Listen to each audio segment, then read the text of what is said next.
Our project is on visual misrepresentation in advertising. I'm Waldie. I'm Rachael Chavez. And I'm Antonetti.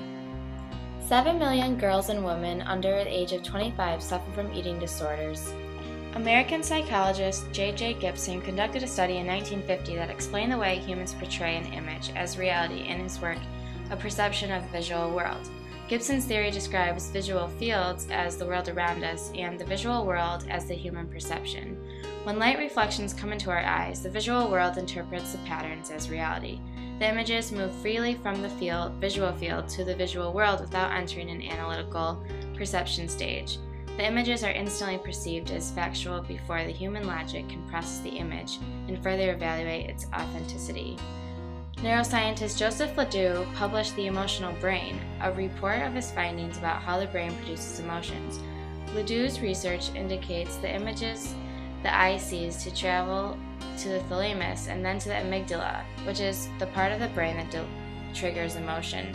The amygdala receives a signal and sends an emotional response before the brain can logically analyze the signal.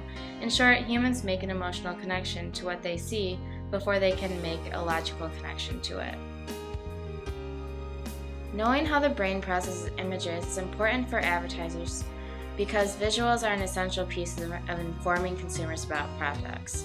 Sometimes these advertisements are deceptive to consumers. Advertising is deceptive when there is a representation in the advertisement, a description, an image, or a promise, or an omission in the advertisement, like leaving out an important piece of information that is likely to mislead consumers to their detriment. Ugh, the girl on the right. Ew! Ugh, skin and bones. Advertisements in the fashion and beauty industry must have a disclosure notice on the advertisement if any digital enhancements were performed. The FTC uses the three-part system to evaluate deceptive advertising. There must be a representation, omission, or practice that is likely to mislead the consumer. The act or practice must be evaluated from the perspective of a reasonable consumer, or the representation, omission, or practice must be material that is likely to affect a consumer's choice or use of a product or service. Currently, there are no laws in the U.S. that regulate visual misrepresentation. The FTC and FDA have many laws regarding advertising and labeling on products, but there is little regulation on the visual content of an advertisement. If a model is advertising makeup foundation, it is irrelevant if the model's face has been airbrushed or digitally remastered. The FTC also notes that if the consumer suffers a monetary loss, then it is considered deceptive advertising. The consumer may suffer monetary detriment, but the FTC leaves out emotional detriment, which can have as much, if not more of an impact than the consumer's loss. Images affect memory and behavior and values. Images affect what you believe about yourself, about others, and about the world out there. Images are powerful, and visual ethics is about the appropriate use of powerful images. Although self-regulation in the U.S. is in its early stages, there is a lot they can learn from other countries that have seen the negative impacts of digital photo editing.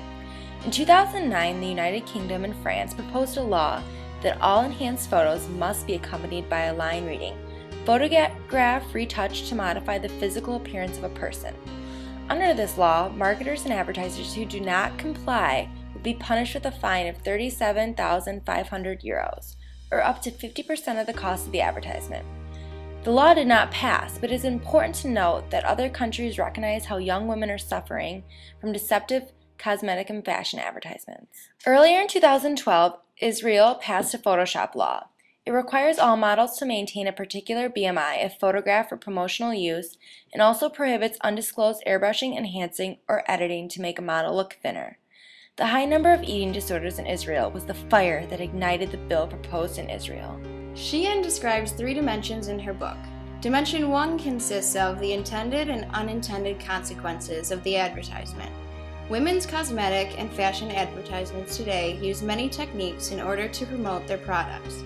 As a society, we are attracted to beautiful things and know sex sells, so advertisers purposely use beautiful women and enhance their appearance to make them appear flawless.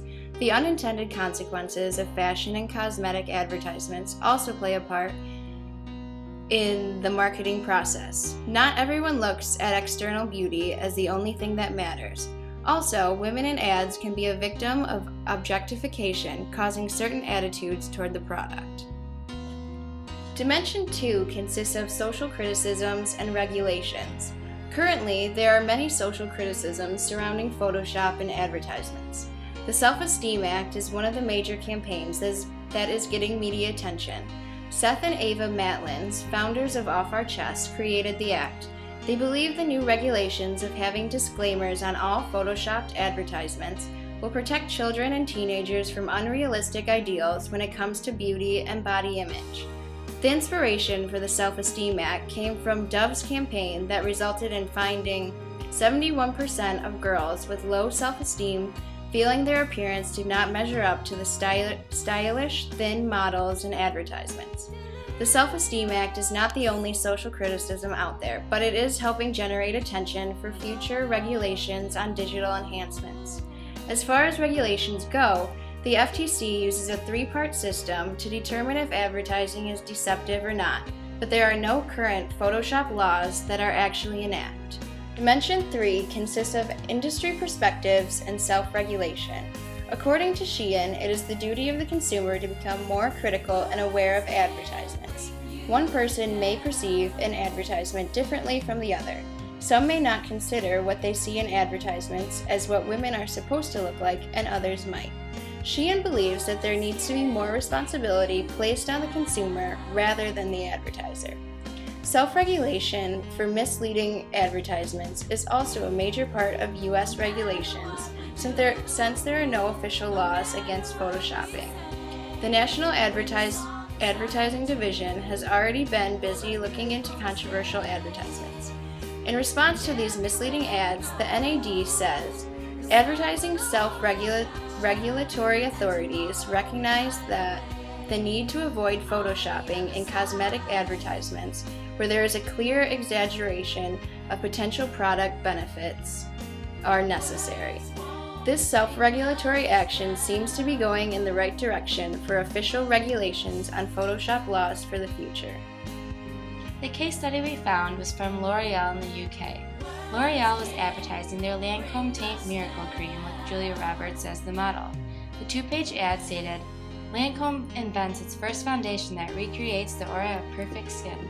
Instantly, complexion appears naturally bare, beautifully flawless and luminous, as if lit from within. See yourself in a new light.